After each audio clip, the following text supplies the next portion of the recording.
to say what would be in this type of planet, this type of environment, what type of different cultures would emerge and whatever. Maybe people in this room would notice it, but when these people produce TV for millions of people or movies for hundreds of millions of people, they don't have that luxury. I mean, you may have to go to the creative world to get maybe a more developed appreciation of alien cultures. And even then, there's still a lot of criticism about that, too, even with the printed word. But that's would you say that's the economic barrier, that transition over to media, because it does involve interacting with millions of people who are going to spend millions of dollars? Yeah, I mean, it is, what is, the old saying is, after you turn in the script or something, then it goes, your producers, directors, actors, and then it goes to marketing. Right, and then the marketer will say, no, you're really going to alienate this segment of the population. Yeah. And if this movie's are you going to invest $200 million in this movie, and we got to make at least $400 million to break even on this thing, because that's our money maker. Yeah, you really cannot have your aliens portrayed in this manner. Well, I think that what she said earlier actually brings up a good question now, and some people don't like to talk about. I mean, when I was growing up in the 70s, music, radio, it was segregated. There were, there were the white music, which was mainstream music, because of course, white people are normal people. And then there were black radio stations, and there were these Spanish radio stations. Well, entertainment is still segregated. I mean, literature is segregated. I mean, if you only have stories by black authors on an African studies shelf, then you're not really marketing them to the general public. So in a sense, it's a perpetuating cycle of both exterior and self-segregation, so that you only get a few people like, Octavia Butler maybe, who apparently a bunch of people didn't really actually know she was black, so they were kind of breaking to the mainstream. I mean, if things remain segregated, doesn't it kind of create a thing so that we aren't hearing the voice of the other when we portray the other, because we're not interacting with each other? I mean, what do you think about that? I think there's something to be said for kind of solidifying your position, so that perhaps it's a process in which you do have a subculture where you can have that growth of a number of people, rather than just having one as the savior, messiah of a culture or a people, to develop a bunch of people that can then go out and make that difference. I think the Native American community has done that to a certain extent, where they've spent a lot of time trying to save their own culture from extinction, and then feel both strong enough and also desperate enough, because there's still cultural genocide happening in subtle and not subtle ways, that they have to go out and kind of advocate on their own part. And so I think that's what I see might have to happen, is developing these various other voices, giving them the skills and the talent before we kind of put them out there as, fodder for the cannon. Yeah, I think part of it is at least like in university settings, okay? The thing is, okay, I'm a European historian, okay? And I focused on French popular culture after World War II. Okay. Now, people may not like popular culture, but no one's going to question I'm studying France. Okay.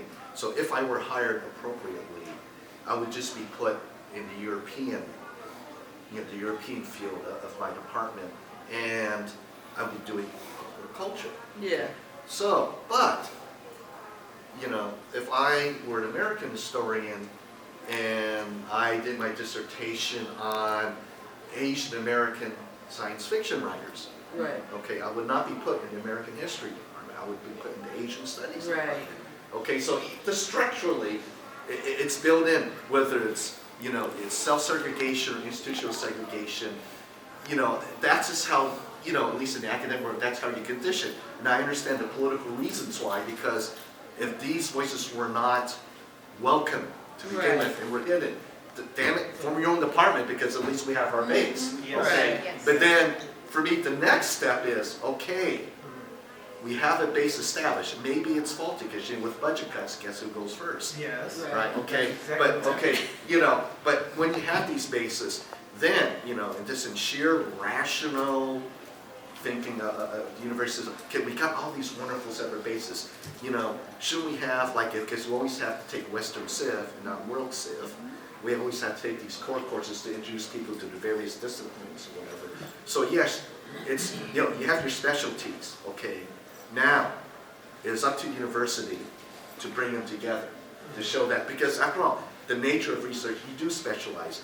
You can't say, I'm a physicist. No, I specialize in certain subatomic particles, and no one even blinks an eyelash about why you specialize, but then you are still fit in to the world of physics, right? And so for me, yes, there's nothing more specializing in whatever particular studies you want to do. But the trick is, and again, it's structural, which means political and economic, is to integrate that into the true mainstream. Right, exactly, Yeah. which is what Yeah. I'm talking about. It's Yeah. like, now I'm gonna pick on the audience again. It's like this lady over here started a conversation about, on Facebook about the Klingon slave auction and whether or not the use of the word slave was offensive to black people. And I went on there and I was like, yeah, actually I walked past it and I really didn't think about it too much. But maybe I should ask my other friends that are black if they were offended, because actually I can't really be the voice of my entire community without consulting them. So I went and reposted it on my Facebook page, and there was a very stark kind of breakdown of how things felt, because the people who, black people who go to a bunch of sci-fi conventions and stuff, who were mostly people who are leading some type of alternative lifestyle, although I kind of hate to put people's, sexuality and stuff into that type of bag, right? But we're all like lesbians, goths, and kinky people that are black, and we're like, oh yeah, it's fine. Then my academic, scholarly black professor friends are like, hell no, you cannot use the word slave, that is wrong, and how has this continued to go on? I'm like, well, it's continued to go on because you go to this, conference, and then there's like 5 black people there. Yeah. So there aren't enough black people there to actually complain. So that's why this has gone on with no one actually asking the question, is it offensive? So I think that there is self-segregation as a protection, as you mentioned earlier, and that does have to do with things like not wanting to raise your hand and be ignored because, you're the only black person in a room, and you're in a racist college. So there is that wanting to protect our community, but at some point someone's going to have to break through the mainstream, and then when they do, they're going to have to remember what community they come from, because whether I like it or not, no offense, people, but hanging around white people all the time has affected my attitudes. So, it's like contaminated. So I have to go back to the community and ask them, is this cool? Should I? Yeah, exactly. I've been polluted by the white culture. I totally relate. Okay, maybe that joke isn't too funny. I totally relate. I hang out with archaeologists, and I get that all the time from my native relatives, especially elders. Like, you know what those guys did? Yeah, of course I know what they did. I'm trying to keep them from doing it in the future. Right. But I understand. So, yeah. But I understand it, and I do have to check myself. This issue with Sarah. I was a little bit blasé about it because I was a practicing Catholic for many, many years up until a few years ago. So I knew the process. And I knew it was a done deal. So I didn't think the community should spend a huge amount of energy fighting it. I've actually changed my mind quite a bit about it, but it's still a done deal, and I know it's not going to change the outcome. But the process, it is worth it. And I think that's what changed, and I had to go back to my community and check in and get corrected of my pollution about that issue.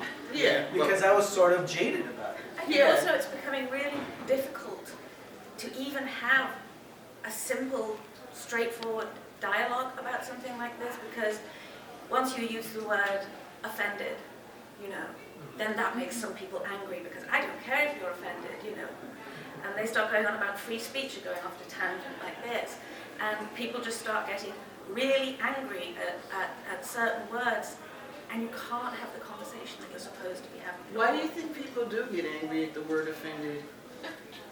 I have no idea. They take it personal. They think you're talking about you, even though you're not. Yeah. Well, They take it as an yeah. accusation. They take it too personally. Speaking as somebody who had to do the work to overcome this reaction, Yeah.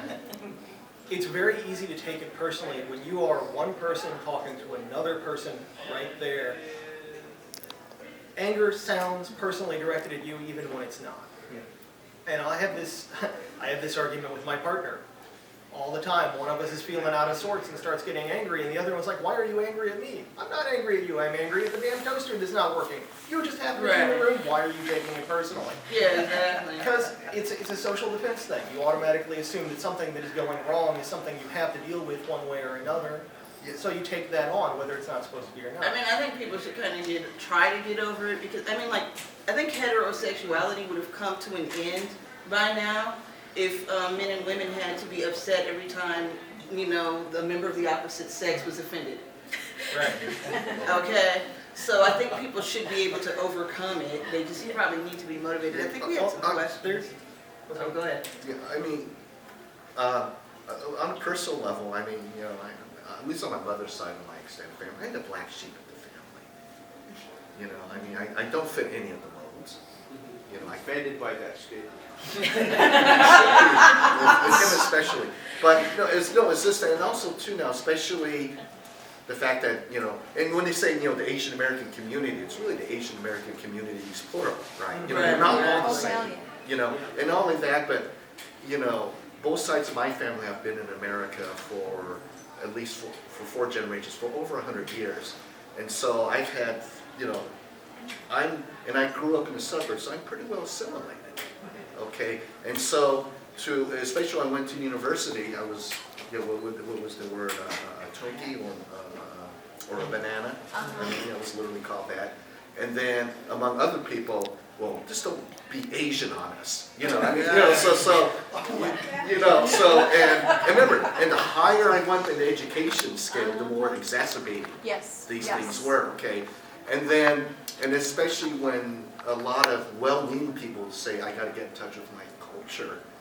Now, you know, it's more of the world of Susie Wong type thing, and that. But what I did too was, yeah. I mean, I did what any historian and scholar would do. I went back to, you know, and studied anthropology, sociology, economics.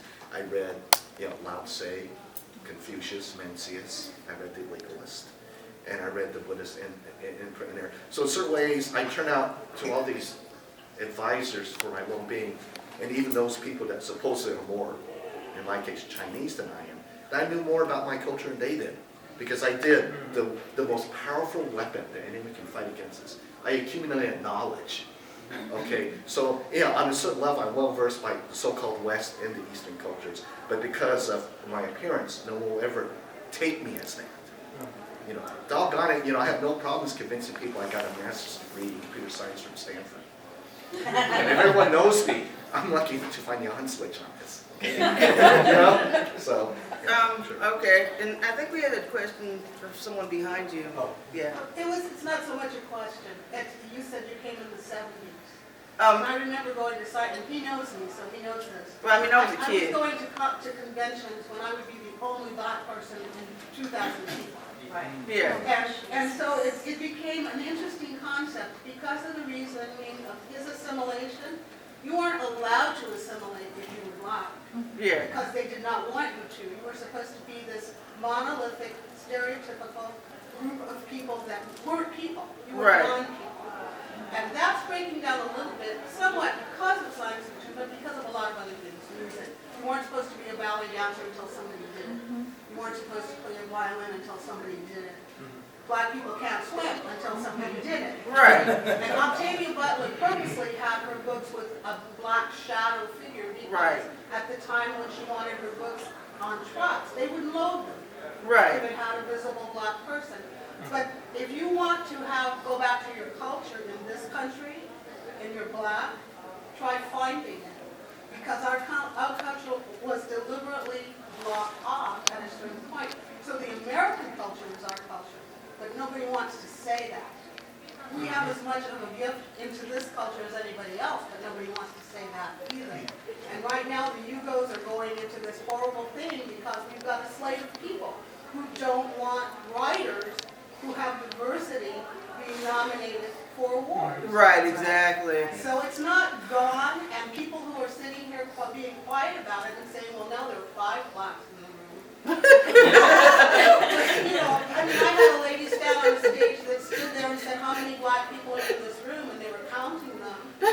And they kept coming up with the same number, and she kept saying the question.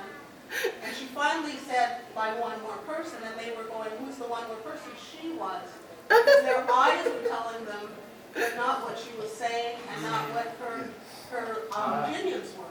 And that's the problem with a lot of things.